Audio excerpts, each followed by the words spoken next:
Bonjour, je suis Yann Lopez. Je suis le papa d'Amandine.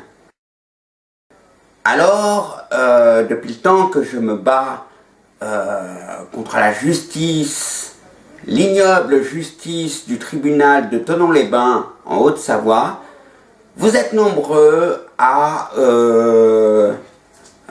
connaître l'histoire d'Amandine, mais je vais vous faire un petit rappel. Alors,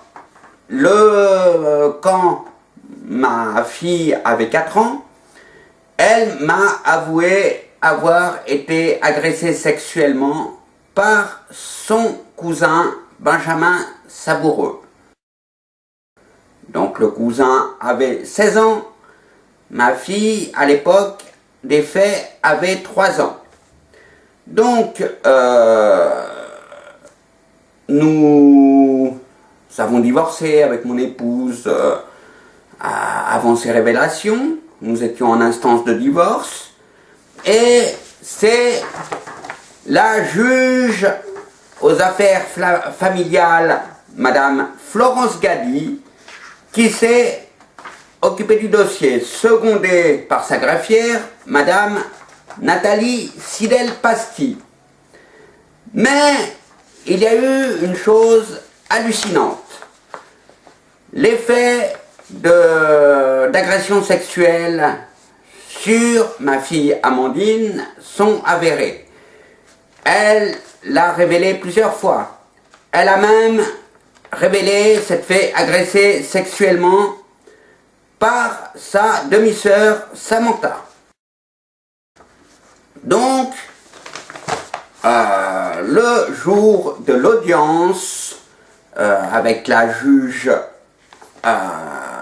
Florence Gady s'est déroulé le 21 mai au tribunal de Thonon. 21 mai, tiens, c'est le jour de mon anniversaire. Étrange coïncidence. Mais cette audience a été une audience très étrange. Voilà, alors moi, je reçois quelque temps avant, de la part de mon avocate, mon ex-avocate plutôt, parce que je me suis séparé, Madame Françoise Winnick-Madoun, un email avec un document me disant que l'audience aurait lieu le 21 mai 2012. Je me rends donc au tribunal de Thonon-les-Bains. À l'entrée, on me dit « Mais il n'y a pas d'audience ce jour-là pour les divorces. » Pas d'audience le 21 mai, pourtant j'ai un document. Regardez. Ah oui, mais c'est juste un dépôt de dossier. C'est les avocats qui déposent leur dossier. On m'autorise donc à monter, puisque les tribunaux sont ouverts. N'importe qui peut y rentrer, à condition de ne pas détenir d'armes, mais ce n'était pas mon cas. Donc je me rends devant la salle des divorces. Il y avait une nuée d'avocats avec des dossiers sous le bras qui rentraient l'un après l'autre pour déposer leur dossier à Madame Florence Gady. Mais il n'y avait pas mon avocate, Maître Françoise Winnick-Madoun. Millimètre, je dirais. Donc, j'attends un peu, je trouve personne, j'attends que tous les avocats aient fini de déposer leur dossier et je m'approche de la juge Florence Gady, du moins la personne qui était là, qui était son, je sais pas si c'était elle ou son représentant, ils n'ont pas de badge, hein, non. La dame me dit, non, c'est juste un dépôt de dossier, il n'y a pas de plaidoirie. Pas de plaidoirie, tiens, bien étrange. Étrange qu'il n'y ait pas de plaidoirie. D'une part, parce que mon ex-avocate, Maître Winnick-Madoun, m'a bien facturé une plaidoirie, et surtout vu la complexité du dossier. Je rappelle que ma fille, qui est encore toute jeune, s'est faite agresser sexuellement par son neveu Benjamin, mais plus tard, elle révélera aussi des choses très graves subies par sa demi-sœur Samantha. Donc, je reçois ce document. Voilà, le jugement rendu le 24 septembre 2012 par Florence Gadi. Donc, Florence Gadi doit statuer sur un divorce entre Rosa Raïmes Medina et Monsieur Yann Lopez. Ils ont eu un enfant de cette union, Amandine. Amandine se fait agresser par le neveu de Rosa Raïmes Medina, par la première fille née d'un autre lit de cette même personne. Et, chose curieuse, alors, Madame Rosa Raïmes Medina, la maman, hein, parce que même si c'est une mauvaise mère, ça en reste la maman, a la garde complète d'Amandine. Le papa Yann Lopez doit voir sa fille en lieu médiatisé, qui est le point rencontre 74 à Bouan-Chablais, et il ne peut voir sa fille que sous surveillance des adultes. Pourquoi le parent protecteur doit voir sa fille sous surveillance? Le parent protecteur, il protège son enfant. Amandine n'a rien à craindre de son parent protecteur. Mais ceux qui ont à craindre, ce sont toutes ces crapules qui font du mal à ma fille, hein, qui protègent. Ma fille se fait violer, agresser sexuellement au domicile de mon épouse.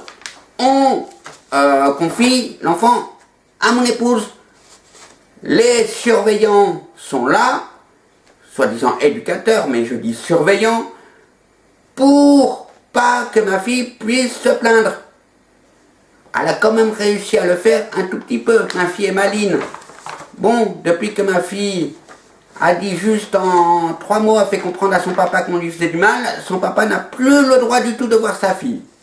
Bon, la question de l'agression sexuelle au domicile de la mère par le Benjamin et tout, vous avez vu mes vidéos précédentes, vous pouvez les voir sur ma chaîne Yanlop 777, YANLOP 777, donc je vous laisserai voir, je ne vais pas revenir là-dessus.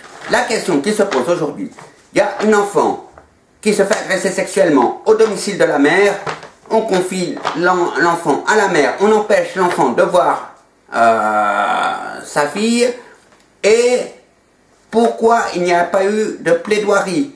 Pourquoi on a empêché l'avocat du parent protecteur de plaider la cause? Pourquoi on a aussi empêché Amandine d'avoir son propre avocat? Parce qu'elle aurait pu avoir son propre avocat. Je l'ai demandé plein de fois, les juges de Thonon-les-Bains le refusent. Bon, alors qu'est-ce que je fais? Je prends mon téléphone, mais je prends aussi mon dictaphone. Je téléphone, je cherche à parler à la greffière, Madame Nathalie Sidel-Pasti, au tribunal de Thonon, pour savoir pourquoi il n'y a pas eu d'audience. Alors, je téléphone le 3 décembre 2012. Je n'ai pas directement Madame Sidel-Pasti, j'ai Madame Mestre. Alors, Madame Mestre, je vous laisse écouter l'enregistrement qui va suivre. Oui.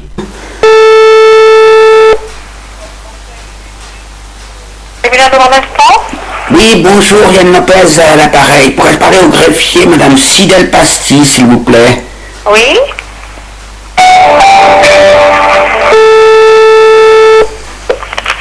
Allô? Oui, bonjour, Madame Sidel-Pasti. Non, c'est Madame Lettre, sa collègue. D'accord, alors vous allez peut-être pouvoir me renseigner. Oui. C'est sur un jugement qui a eu lieu le 21 mai 2012. La minute c'est 12/00-385. Oui. Alors moi je n'y connais rien en justice, donc c'est pour ça que je vous téléphone, parce que je comprends pas bien. Parce que sur le jugement, Ils mettent composition du tribunal, ils mettent audience en chambre du conseil du 21 mai 2012. Or, il semblerait en fait qu'il n'y ait pas eu d'audience. Alors, vous êtes qui, monsieur? Je suis monsieur Yann Lopez. Et puis, le 21 mai, je me suis rendu au tribunal pour 10h30. Et en fait, ils m'ont dit, mais il n'y a pas d'audience de divorce le 21 mai 2012. Alors, comment ça se fait? Alors, est-ce que vous me donnez le numéro de RG? De quoi? Ah, RG, oui, je vois en petit là. Alors, 09 /01 17 97. Le juge, c'était madame Florence Gadi, apparemment. Alors, vous me dites 09 01 797.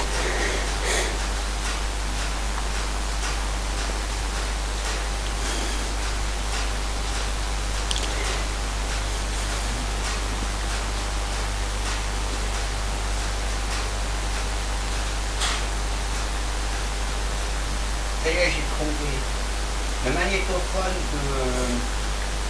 de Sévin, il a mis.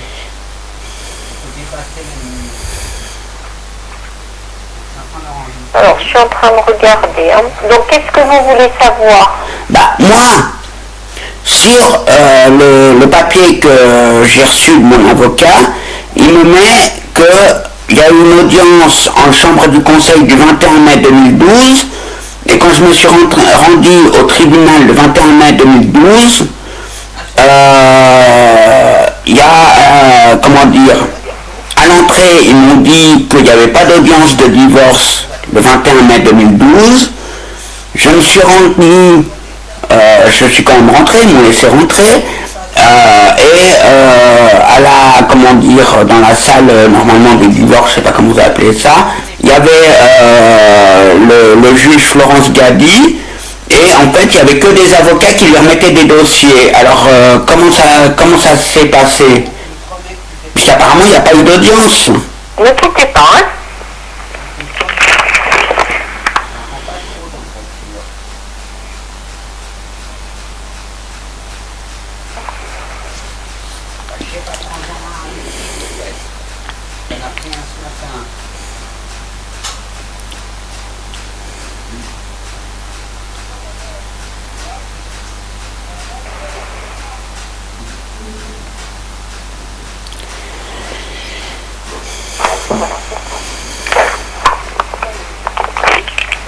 Allô? Oui, je suis là. Donc, le 21 mai, il y a bien eu une audience, mais c'est une audience où les avocats déposent leur dossier. Ça se passe comme ça. Oui, mais c'est pas une audience. Devant le juge aux affaires familiales. Oui, mais attendez. Procédure écrite. Voilà, c'est ce que vous appelez une procédure écrite? C'est une procédure écrite, voilà. Donc, le magistrat, lui, il examine les pièces qu'on lui dépose. Voilà, mais il n'y a pas d'audience à proprement dite. Non. Voilà. L'audience, elle est le 21, elle est un dépôt de dossier. C'est ce qu'on appelle l'audience. Vous appelez ça l'audience, mais c'est qu'un dépôt de dossier en fait. Voilà, c'est ça. Bon, bah je vous remercie. Je vous en prie. Au revoir. Au revoir.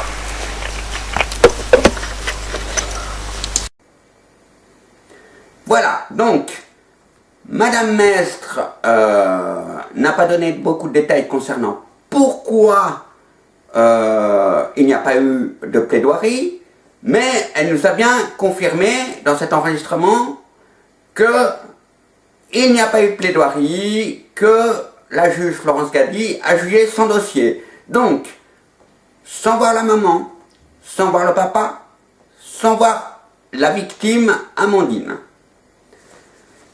Je suis pas satisfait moi, hein. Je sais qu'il n'y a pas eu de plaidoirie, mais je ne sais pas pourquoi. Mon avocate, Madame Françoise Vinit-Madoun, est encore mon avocate, donc elle est là normalement, je dis bien normalement, pour me défendre. Je téléphone le 11 décembre 2012 au cabinet de Françoise Vinit-Madoun. Je vous laisse écoutez l'enregistrement qui va suivre. Bonjour et bienvenue au cabinet de maître Karim Alsteg, de maître Sophie Duval-Masson et de maître Françoise Madoun. Ne quittez pas, nous allons donner. Cabinet d'avocat, bonjour. Oui, bonjour, Yann Lopez à l'appareil. Oui. Pourrais-je parler à maître Vinit, s'il vous plaît? Non, je suis désolée, elle est en audience ce matin. C'était pourquoi exactement? J'avais quelques petites questions. Hein? Oui. Le 21 mai, le jour de, comment ça s'appelle, l'audience du divorce avec le JAF, Oui. comment dire, il devait y avoir une plaidoirie normalement, et il n'y a pas eu de plaidoirie, c'était qu'un dépôt de dossier apparemment, mais ils mettent audience quand même sur le... Je comprends rien du tout. Est-ce que vous pouvez m'expliquer? Alors, attendez. Attendez, parce que je suis pas du tout sur votre dossier. Alors, je vous demande 5 minutes. Je vous laisse patienter un petit instant, je vous reprends tout de suite. Oui.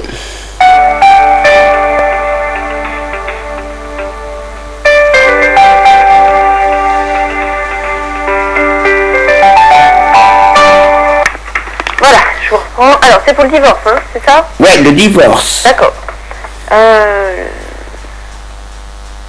Donc, l'audience, c'était le 21 mai. On est d'accord, c'était ça, hein? Oui.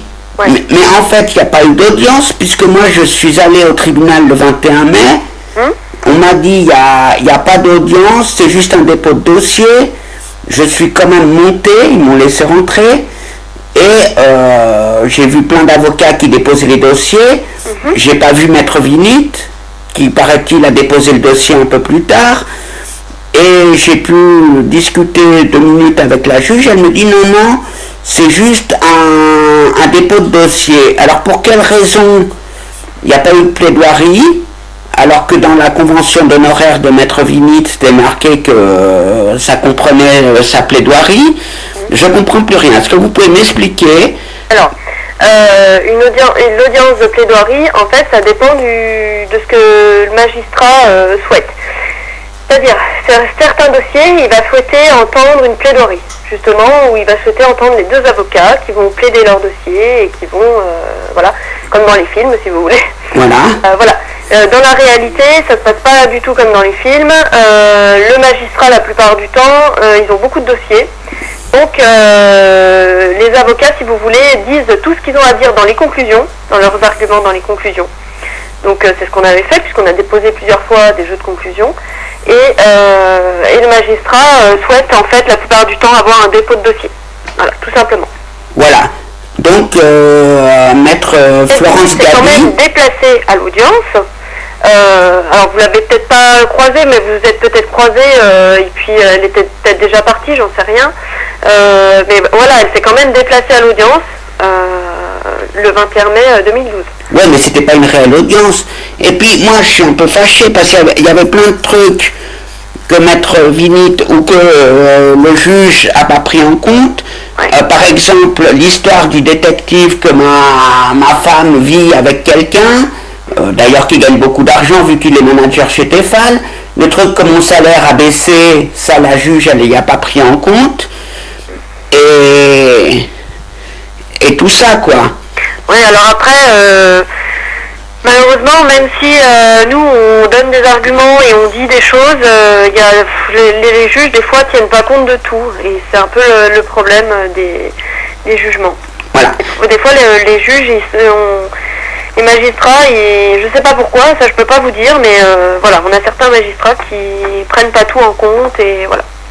D'accord. Heureusement, c'est... Voilà. Ils ont du temps pour étudier le dossier, puisque je vois que le délibéré, il était au mois de septembre, donc depuis le mois de mai, oui. ils ont le temps d'étudier le dossier. Hein. Tout à fait. Et puis, voilà, ça c'est un mystère voilà. des magistrats. Et je suis vraiment désolée, mais malheureusement, la décision dépend toujours du magistrat, et c'est toujours le problème. D'accord. Et puis, j'ai une autre question tout à fait autre. Oui. Moi, comment dire, comme ils avaient mis un peu de temps avant de faire comment ça s'appelle, la notification par huissier du divorce, j'ai fait appel moi-même. Oui, d'accord. Hein? Oui. Et comment dire, là je reçois une lettre de la cour d'appel, hein, comment s'appelle, ils me mettent: j'ai l'honneur de vous faire connaître que l'appel en cette matière relève de la procédure de représentation obligatoire prévue par les articles 900 du Code et doit être obligatoirement faite par une déclaration transmise par communication électronique au greffe de la Cour par un avocat. Or, vous avez formulé la lettre sans passer par un avocat. Hein. Alors, comment ça se passe, la communication électronique? Alors, est-ce que Maître Vinit pourrait la faire, même si je prends, pareil, je dois prendre un avocat sur Chambéry?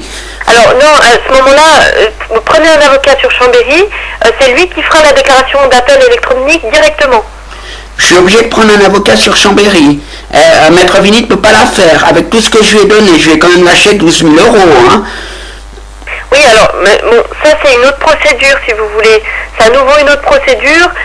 Donc là, nous, on peut pas matériellement, on peut la faire si vous voulez, mais enfin, on peut pas nous la faire sans suivre le dossier derrière, si vous voulez, vous voyez ce que je veux dire. Ah, vous pouvez pas la faire sans suivre le dossier derrière? Non, bah non, parce qu'en fait, après sur la déclaration d'appel, c'est nous qui allons être notés. Oui, mais si par exemple, entre la déclaration d'appel et l'appel, je décidais de changer d'avocat, c'est quelque chose d'assez courant, ça pourrait se faire. Ouais, enfin, bon, moi je vous dis, nous on fonctionne pas comme ça, Si on suit pas le dossier derrière, on fait pas la déclaration d'appel, parce que il faut que tout soit suivi dans le. On a des délais très serrés, c'est très, si vous voulez, c'est très compliqué à gérer. Donc si on suit pas le dossier derrière, le temps qu'on transmette le dossier et tout, on peut rater un délai. Donc nous, on prend pas le risque. Il vaut mieux que vous fassiez appel à un avocat directement sur Chambéry qui vous fera la déclaration d'appel et qui derrière suivra le dossier. D'accord. Parce que à partir du moment où vous avez fait appel, on a un délai très court pour déposer des conclusions. Donc, si vous voulez, il faut pas que... tout simplement, c'est pour pas qu'il y ait de raté, parce que si vous déposez pas vos conclusions, l'appel, il est caduque, il est plus valable. D'accord. Donc, il faut pas vous rater, D'accord, je vous remercie. Je vous souhaite une bonne journée. Merci à vous. Au revoir, revoir. en fait.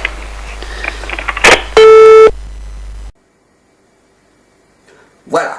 Donc, vous voyez, je ne tombe pas sur mon avocat directement, mais son assistante qui connaît bien la chose, pour elle, c'est la faute de la juge. C'est la juge qui décide si des fois elle plaide, si des fois il y a de plaidoirie, si des fois il n'y a pas de plaidoirie, si elle veut travailler, si elle veut pas travailler, si elle veut défendre un enfant, si elle veut que les enfants soient mal. C'est la juge qui décide, quoi. Donc ce n'est pas de la faute de l'avocat, c'est la faute du juge. C'est la faute du juge. Bon, si c'est la faute du juge, on va retéléphoner, hein. Et puis cette fois-ci, on va essayer d'atteindre directement la greffière de Florence Gadi et non pas sa collègue, directement la greffière qui s'est occupée du dossier. Alors je téléphone, donc le 12 décembre 2012, le lendemain. Il ne s'est pas passé beaucoup de choses, juste un jour entre le téléphone à mon avocate, du moins son assistante, et chance inespérée, je tombe sur Madame Nathalie Sidel-Pasti, qui ne se souvient pas plus trop du dossier, mais qui est un peu embarrassée, mais je vous laisse écouter l'enregistrement que j'ai fait. Ne vous séparez jamais de votre dictaphone, hein, c'est très important dans des affaires comme ça. Je vous laisse écouter l'enregistrement.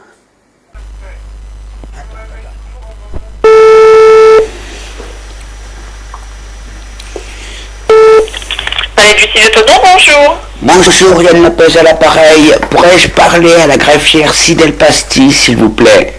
Ne quittez pas.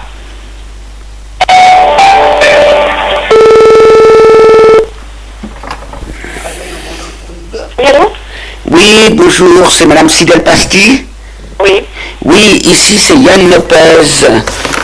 Je voulais avoir quelques petits renseignements, parce que le 21 mai, il y a eu une audience pour mon divorce. Je vous donne la minute, ça vous aiderait? Le numéro RG, pas la minute. Numéro RG, attendez, je le trouve. RG 09, Oui. barre oblique, 017, 97.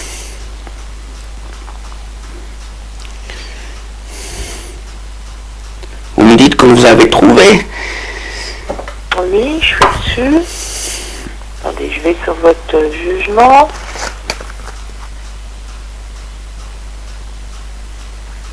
Oui. Donc, je vous écoute. Voilà, alors moi le 21 mai, je me suis rendu au tribunal, parce que mon avocat m'avait indiqué, et ils m'ont dit, ah mais, excusez-moi, il n'y a pas de, comment ça s'appelle, d'audience de divorce ce jour-là. Qui? Quoi? Vous pouvez me rappeler votre nom? Yann Lopez. D'accord. Donc vous aviez un avocat. Vous étiez représenté par votre avocat. Oui, mais moi je suis monté quand même, et en fait c'était juste un dépôt de dossier. Oui, je m'en rappelle. Voilà. Mon avocat n'était pas là. Hein. Oui? Il a dû déposer le dossier plus tard. Mais en fait, moi, j'attendais à ce qu'il y ait une audience, une plaidoirie, parce que le dossier est très compliqué. Et je voudrais savoir, il n'y a pas eu de... Mon avocat n'a pas plaidé en fait. Alors là, je peux pas vous dire, moi je... Non, il n'y a pas eu de plaidoirie, puisque le 21 mai, j'étais là, et il n'y a pas eu de plaidoirie. J'étais présent le 21 mai. Oui? Il y avait des avocats qui déposaient des dossiers, et comment ça se fait qu'il n'y a pas eu de plaidoirie? Bah parce que c'était pour un dépôt de dossier, c'est tout, il n'y avait pas de plaidoirie. Peut-être que les avocats n'ont pas demandé de plaidoirie. Hein. Bah, mon avocat, je l'ai payé pour une plaidoirie dans son,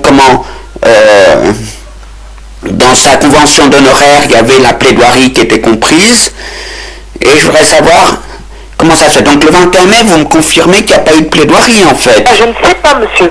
Là, c'est pour moi... Bah, vous étiez la greffière. J'étais la greffière, bien sûr. Donc s'il y a eu une plaidoirie, vous vous en souviendrez. J'ai 80 dossiers par audience. Oui, non mais... C'est pas 107 si c'est pas 107 dossiers, monsieur. C'est quoi? Donc, si c'est pas 110, 120 dossiers. Oui, non mais je veux dire... c'est vrai que, excusez-moi ce que je vais dire, je peux me rappeler que j'ai tenu l'audience le 21 mai parce que j'y étais, c'est écrit sur l'ordinateur, c'est clair, c'était bien moi qui étais présente à l'audience du 21 mai. Voilà, moi je pense que c'est un dépôt de dossier, ça n'a pas été plaidé parce que de toute façon, je pense pas qu'il y avait à plaider. Hein. Ah bah si, il y avait matière à plaider. Si vous lisez tout le dossier, il y avait matière à plaider. Alors déjà, bon, c'est pas moi le juge, hein, donc si vous lisez bien votre corps de jugement, monsieur, Oui. C'est bien écrit par rapport sur les effets du divorce, sur l'usage du nom. Oui, non mais ça c'est pas La intéressant. prestation compensatoire, je pense que c'est surtout ça qui vous intéressait. Non, non, c'est pas ça, c'est très secondaire, la prestation Donc, compensatoire. attendez, vous voyez bien que le magistrat reprend. S'agissant des conditions de vie de madame, il ressort des pièces versées. Il ressort des pièces versées pour vous aussi. Après, sur la liquidation du régime matrimonial. Oui, mais ça m'intéresse pas. C'est Alors, bien plus qu'est-ce que ça grave. fait, monsieur Ma fille s'est fait violer au domicile de ma femme. Alors ça, c'est beaucoup... Ah bah, c'était dans le dossier. C'était dans le dossier. Un divorce, c'est une chose. À ce moment-là, il faut saisir le juge. Non, non, mais et puis le juge confie, comment ça s'appelle, ma fille à ma femme. Alors, c'est pour ça qu'il y avait matière à ce qui est plaidoirie. Vous voyez ce que je veux dire? Alors, attendez, non, ce que je vous explique. C'est deux choses différentes entre le divorce et c'est Amandine, qui est née en 2005. Voilà. Mais, Qu'est-ce que vous avez fait par rapport à ça? bah, j'ai tout fait le nécessaire. Il y avait aussi, puis je vous parlais de la prestation compensatoire, le juge... Non, attendez, on revient au niveau de votre fille. Qu'est-ce que vous avez fait selon, suite à, soi-disant, le viol? Des signalements, Je suis pas au courant, hein. Oui, des signalements et tout. Non, moi, ce que je voudrais savoir... Attendez, vous avez fait un signalement, parce que là, s'il y a une enfant en danger, c'est plus la même chose, hein. Oui, oui, Vous avez fait... mais ça n'a pas été pris en compte. Alors ma femme, elle a dit non, non, c'est pas mon neveu qui a violé ma fille, c'est mon mari, c'est ce qui n'est pas prouvé, hein, parce que moi j'ai jamais rien fait, et puis il y avait vraiment matière à plaider. Et puis moi je voudrais savoir comment ça se fait. Alors c'est une chose. Oui, non mais attendez, je vous pose une autre question. Je vous pose une autre question puisque c'est autre chose. Dans quel cas le juge, dans quel cas, écoutez-moi, je vous écoute pas, j'aimerais que vous répondiez à ma question. Pas habilité à vous répondre, monsieur. Vous n'êtes pas habilité à me répondre. Et à ce moment-là, ça va faire appel au jugement. Ben, c'est ce que j'ai fait, mais attendez, j'aimerais comprendre des choses. J'aimerais comprendre des choses. Dans quel cas le juge décide, parce que moi, mon avocat avait demandé à ce que ce soit plaidé, et le juge a apparemment décidé à faire sur dossier. Dans quel cas le juge décide à faire sur dossier, et dans quel cas le juge décide de faire en plaidoirie. Ah mais moi je peux pas vous répondre à ça, monsieur. Pourquoi le juge, alors que j'ai payé, que mon avocat a demandé à ce que le dossier soit plaidé, et le juge a refusé que ce soit plaidé et que ce soit sur dossier? Ah mais moi je sais pas, moi il faut voir avec votre avocat, moi je ne sais pas, monsieur. Hein. Oui, mais mon avocat n'a pas eu de réponse du juge non plus, apparemment. Ah ben, de toute façon, il ne nous a pas écrit pour avoir quoi que ce soit. Ouais. Bon, c'est très bizarre. Bon, je vous remercie, je ne vais pas vous faire perdre plus votre temps. Non, vous ne faites pas perdre votre temps, mais mon temps, mais moi je ne peux pas vous répondre, je ne veux pas vous répondre quelque chose que je ne sais pas. Voilà, vous comprenez, je ne veux pas vous induire en erreur, quoi que ce soit. Si vous avez fait appel, c'est le principal. Ouais. Vous avez fait appel quand, monsieur? Oh, je ne sais plus quelle date, mais... j'ai pas d'appel là, dans les médias enregistrés. Hein. Ah bah...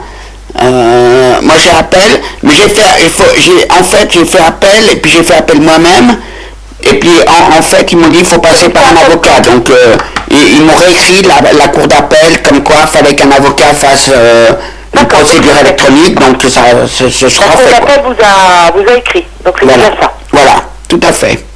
D'accord, très bien. Bon. Je suis désolée, monsieur, hein, voilà, mais moi je ne veux pas vous indiquer et vous induire en erreur, parce que c'est pas mon but, hein, c'est surtout ça. Oui, mais comment dire, moi, ce que j'aimerais comprendre, c'est comment ça se fait que l'avocat, des fois, il décide que quand c'est des dossiers trop compliqués, de faire sur dossier, et pas de plaidoirie. Alors que là c'était le genre de truc qui aurait duré 2 jours. Maintenant, est-ce que vous avez, comme je dis, saisi le juge des enfants, tout ça? J'ai tout saisi, j'ai tout saisi. matière de faire, il faut faire. J'ai tout saisi, mais mon épouse, pour protéger son neveu, elle était présente quand le gamin, quand son neveu, il a violé ma fille m'a tout raconté. Hein, j'ai entendu à la gendarmerie, monsieur. Oui, tout, mais ma femme, elle a frappé ma fille pour pas qu'elle parle et tout, il y a une histoire horrible. Alors... à ce moment-là, oui, il faut saisir les services sociaux et puis demander la résidence de votre fille tout de suite pour la protéger. Oui, non, mais ma femme a essayé de retourner la chose contre moi. Et tout. Donc ça fait 1 an et demi que je me bats. Ça fait 1 an et demi, madame, que je me bats. Hein, pour protéger ma fille et que personne protège ma fille. Oui, mais si on n'a pas les bonnes données... Vous aviez, mon avocat, il a tout donné. Il a tout donné, mon avocat. Dire ça, c'est pas la même chose, vous comprenez? Il a tout donné, mon avocat. Alors, je vous remercie. C'est pas le bon service, c'est ça le... Non, mais moi, je voulais savoir pourquoi ça a été jugé sur dossier, alors qu'il y avait matière de juger ça à plaidoirie. Ça, c'est votre avocat qu'il faut voir, hein. Mais mon avocat n'a pas eu de réponse de la juge, apparemment. C'est votre avocat qui a demandé que ce soit comme ça. Ah, c'est pas la juge qui décide, hein. Ce sont eux les conclusions qu'ils nous envoient et ce qu'ils nous demandent, hein, normalement. Hein. D'accord, voilà, c'est ce que je voulais vous entendre dire. C'était donc... Non, moi, je sais pas parce que j'ai pas le dossier sous les yeux, moi j'ai plus rien, donc... ouais, d'accord. Pas en dire plus. C'est peut-être l'avocat adverse qui a demandé à ce que ce soit un dépôt de dossier, hein. Non, mais l'avocat adverse, c'est moi le demandeur, donc... c'est un des 2 avocats, quoi. Non, c'est vrai que vous étiez sur place, vous avez bien vu que votre avocat n'a pas plaidé. Pourquoi vous n'avez pas demandé à votre avocat? Bah, il n'était pas là, il n'était pas présent. Il a déposé le dossier 2 jours plus tard. Déjà des explications à votre avocat pourquoi il n'était pas présent le jour-là. Ouais, non mais... Déjà, vous voyez, c'est déjà quelque chose autre. D'accord. Bien. Bah, je vous remercie. Bah, bonne journée, monsieur. Merci. Voilà. Bon, alors, pour Madame Sidel Pasti, ce n'est pas la faute du juge, c'est la faute des avocats. Avocat, juge, avocat, juge, avocat, juge. C'est une partie de ping-pong, ça. Puis ça devient lassant, hein. Bon, bah, je vais pas téléphoner, mais c'est troublant. Alors, donc, en résumé, un enfant qui se fait agresser sexuellement au domicile de la maman. Un papa protecteur qui fait des pieds et des mains, hein, pour défendre son enfant. Je rappelle que ma fille a dénoncé ses agressions sexuelles, elle avait 4 ans, aujourd'hui elle a 8 ans, c'est donc écoulé 4 ans. Alors on confie l'enfant à la mère, en présence de la demi-sœur Samantha, qui est là en permanence, qui l'a déjà agressé sexuellement. Hein. Il y a le cousin qui revient régulièrement, et on empêche le papa protecteur de voir sa fille. Hein. Ou au début en visite médiatisée, après Amandine commence à dire très rapidement qu'on lui fait du mal, et on empêche le papa de voir sa fille. Alors, la juge Florence Gadi pourrait dire « Non, non, je savais pas. » Bah non, si, Madame Gadi, vous saviez. Bien sûr que vous saviez, Madame Gadi. Hein, puisque vous parliez d'un climat incestueux au domicile familial. Le domicile familial, c'est bien un climat familial incestueux. Et puis, hein, c'est quoi ça? Hein, on nous prend pour des imbéciles, Madame Gadi? Hein, vous saviez pas? Bah, vous aviez le dossier pourtant. Et dans le dossier, hein, il y avait des rapports de police, de gendarmerie du moins, parce que je suis allé porter plainte à la gendarmerie. Hein, même si le procureur Hervé Robin, hein, a classé la l'affaire sans suite. Je rappelle aux internautes qui peuvent taper sous Google Hervé Robin. Hein, ils y trouveront des choses bien surprenantes. Bon, alors Madame Gadi, maintenant, il va falloir rendre des comptes aux citoyens. Hein. Vous avez voulu que je passe au tribunal. Ah bah oui, je parle de vous, vous aimez pas trop. Hein. Le 2 juin 2014, il n'y a pas si longtemps que ça. Hein. Vous chargez la SCP Patrick Ray, Florent Voisin, de me convoquer au tribunal pour le 2 juin. Le problème, c'est que la SCP Patrick Ray et Florian Voisin m'ont envoyé la lettre par courrier simple. J'ai été convoqué le 2 juin au matin. J'ai reçu la lettre simple le 2 juin à midi. Bon, c'était trop tard, j'y suis pas allé, je ne pouvais pas y aller. Sinon, j'y serais allé. Hein. Moi, j'aimerais bien vous dire votre cas de vérité en face, devant une foule de personnes. Hein. Parce que vous pensez que c'est facile pour moi de parler par caméra, mais ce que je dis là, je vous le dirai en face aussi. Bon, alors, cette SCP déjà, bon, j'ai le droit de prendre des vacances quand même. En juillet, j'étais en vacances. Alors je reviens, je reçois un truc comme quoi il faut que j'aille chercher un document qui est le jugement, le résultat du jugement. Bon, alors j'y vais. SCP, Patrick Ray, Florent Voisin, huissier de justice associé, 28 rue Vallon, à Thonon-les-Bains. Donc j'y vais. Voilà. Et on me remet ce document, ce jugement. Voilà. Ah, il vient de faire des pages, voilà, il y a ce truc classique. Bon, je suis allé voir monsieur Ray et monsieur Voisin, du moins leur assistante, le 8 juin 2014, au matin. Pourtant, on me remet ce document qui est antidaté, 25 juin, hein, afin de m'empêcher de faire appel, que contient ce jugement, jugé en mon absence. Alors, j'aurais diffamé Madame Florence Gadi. Ouais. Celui qui dit la vérité, il doit être exécuté. Hein. Il y en a un qui a chanté ça avant moi, mais c'est toujours d'actualité. Exécuter donc Yann Lopez, parce qu'il dit la vérité. Alors, tout comme dans l'affaire Amélie Lisa, au réseau pédocriminel du Var, ce sont aux victimes de payer les coupables. Alors bien sûr, Madame Florence Gadi veut que je lui donne 1000 € pour avoir dit la vérité sur elle.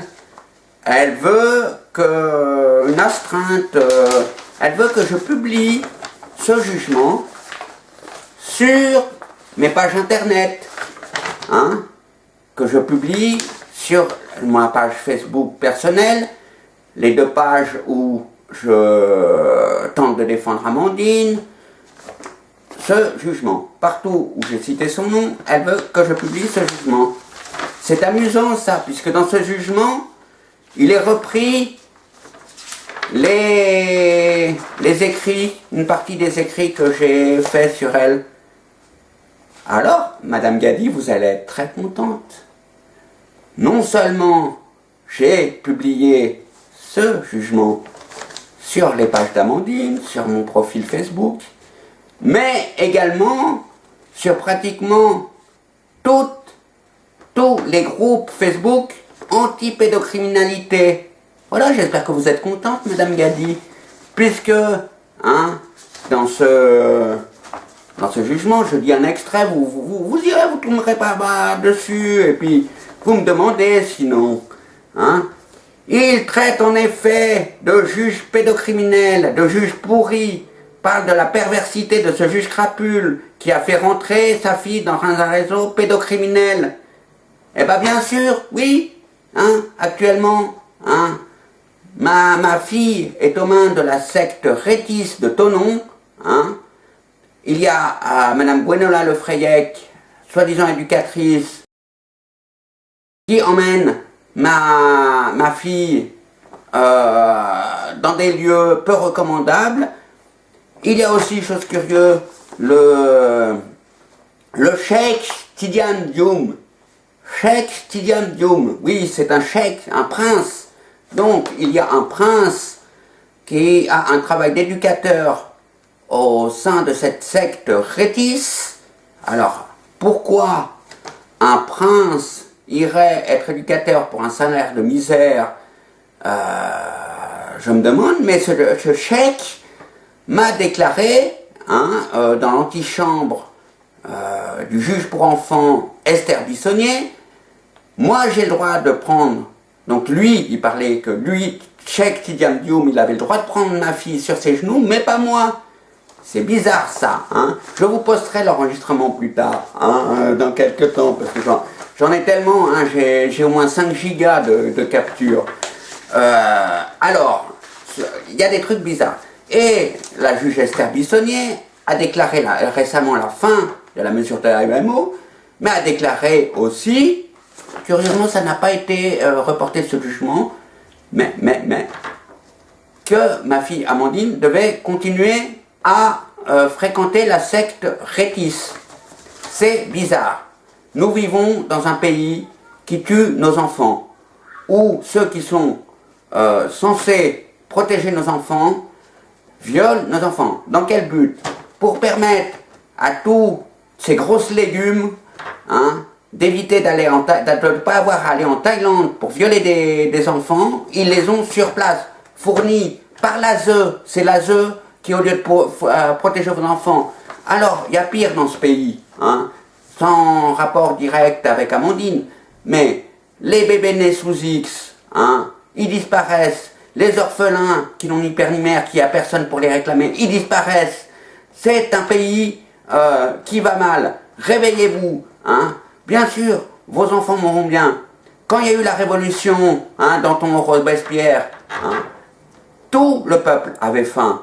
Donc tout le peuple se soulevait, hein, et voulait guillotiner tous ceux qui les privaient de pain. Aujourd'hui, hein, vous êtes une majorité à avoir de beaux enfants, des enfants heureux, qui vont dans des bonnes écoles, hein, pas forcément privées, hein, les écoles publiques c'est bien aussi. Donc ça va bien, hein. Donc, mais Nous sommes de plus en plus nombreux à avoir des enfants placés abusivement, violés, etc. Alors, il faut se réveiller. Un jour, ça pourrait être votre enfant. Parce que leur système pour vous priver de votre enfant, hein, papa a un accident du travail, il se retrouve en petite chaise. Eh bien, l'ASE va considérer qu'il ne pourra plus élever ses enfants. C'est un exemple. Hein. La maison de papa et maman n'est pas terrible, il faut faire quelques travaux dans la maison, mais ils n'ont pas les moyens. On déclare le logement vétuste, on enlève les enfants. Voilà des exemples. Hein. Même, ils n'attendent pas le divorce, votre divorce pour vous prendre vos enfants. Hein. Qu'est-ce que ça peut être le couple est au chômage, hein. Papa et maman sont au chômage. On va déclarer qu'ils ne vont plus pouvoir élever leurs enfants. On enlève ça, plein d'exemples comme ça. J'en ai plein. Moi, je vous dis, au début, j'ai commencé à me battre pour ma fille. J'ai posté mon histoire sur Internet et il y a plein de parents qui m'ont contacté, hein, qui à 800 km, qui à 600 km de chez moi, et m'ont dit, c'est étrange, monsieur Lopez, mais votre histoire, c'est la même que la mienne, exactement pareille. Hein. Alors, c'est pas la théorie du complot. Hein. Je parle pas d'extraterrestres qui vont venir nous enlever. Je parle de réalité. Hein. Et si vous n'osez pas parler, hein, osez parler. Hein. Moi, Yann Lopez, la seule chose précieuse que j'avais dans ma vie, c'est ma fille Amandine, petite Amandine. Hein. Un jour, tu les verras, toutes ces vidéos. Alors, il faut parler. Alors, si au début, vous ne voulez pas dire des noms, hein, dites pas de noms. Hein. Moi, je dis des noms parce que c'est mon choix.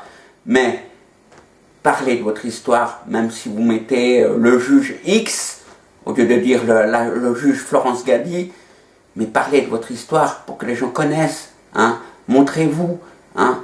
Montrez-vous, sortez. Hein. C'est leur technique à ces gens-là d'essayer de vous isoler. C'est leur technique. Alors, sortez de l'ombre, sortez, parlez, et vous verrez, hein, les gens ils vont venir vers vous. Hein. Moi j'ai des gens qui sont persuadés que je vais pouvoir sauver leurs enfants, mais je ne suis pas le Messie, moi je peux déjà rien faire pour ma fille. Si, je peux me battre. Hein. Alors je précise une chose. Hein. Le 5 septembre 2014, je suis convoqué au tribunal. Alors, venez nombreux. Hein. Si vous avez dans le cœur qu'on fasse plus ça à des enfants, venez. Si vos enfants subissent le même sort, venez aussi. Hein. Si vous êtes journaliste, venez aussi. Surtout, ça c'est sympa, moi je répondrai aux journalistes. Hein. S'ils me laissent sortir, hein, je viendrai un petit peu avant, vous me trouverez, ouais, chapeau noir, c'est mon signe de reconnaissance. Venez, vous me trouverez. Il faut vraiment que tout le monde parle.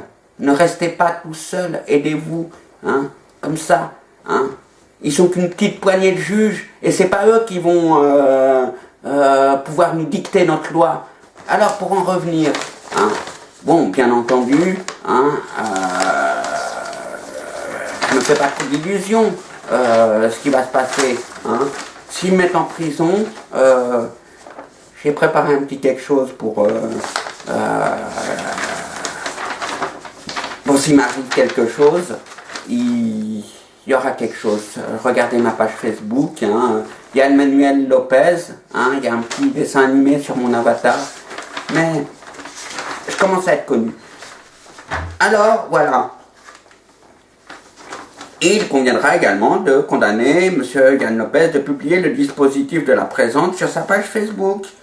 Hein, donc pour une durée de 15 jours. Mais, Madame Gadi, je vais laisser tout le temps ça, puisque vous-même vous reportez ce dont je vous accuse. Mais je le maintiens, Madame Gadi. Hein, vous n'avez pas protégé mon enfant. Vous saviez que Amandine subissait des violences sexuelles au domicile de la mère. Vous ne l'avez pas protégée. Votre rôle, c'était de protéger ma fille. Et vous ne l'avez pas fait, et en toute connaissance de cause. Hein. Alors, il y en a marre. Autre chose, hein.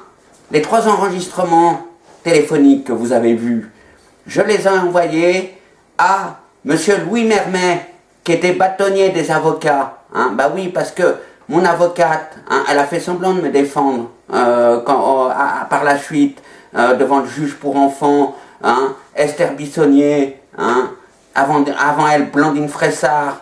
Hein, elle a fait semblant de me défendre, donc j'ai porté plainte auprès du bâtonnier. Hein, Monsieur Louis Mermet. Tiens, Mermet. Il y a Boris Mermet-Bouvier qui est au Conseil Général qui fait les visites médiatisées. Hein, je sais pas, hein, je ne fais pas de conclusion, j'ai pas cherché, j'ai autre chose à faire. Bon, alors, j'ai envoyé donc au bâtonnier des avocats, M. Louis Mermet, ces 3 enregistrements avec une plainte que j'ai déjà publiée sur Facebook, que je ferai remonter prochainement. J'ai envoyé aussi plainte contre Florence Gadi au Conseil supérieur de la magistrature, au CSM, hein, comme on dit, hein, fin de non-recevoir. Pourtant, il y avait toutes les preuves. Hein. Donc, alors, le Conseil supérieur de la magistrature, ça les a bien fait rire, le mur des cons. Vous vous souvenez ce qu'on a appelé le mur des cons? Qui étaient les cons? C'était qui les cons? Eh bien, les cons, pour le Conseil supérieur de la magistrature, c'était les victimes du système judiciaire, les victimes des juges, les victimes des magistrats, les victimes des procureurs. Alors, messieurs, les ronds de cuir du CSM, si le mur des cons vous a fait rire, on va bien voir si les murs des magistrats des pédophiles, si le mur des magistrats pédophiles vous fera rire autant. Bonjour chez vous.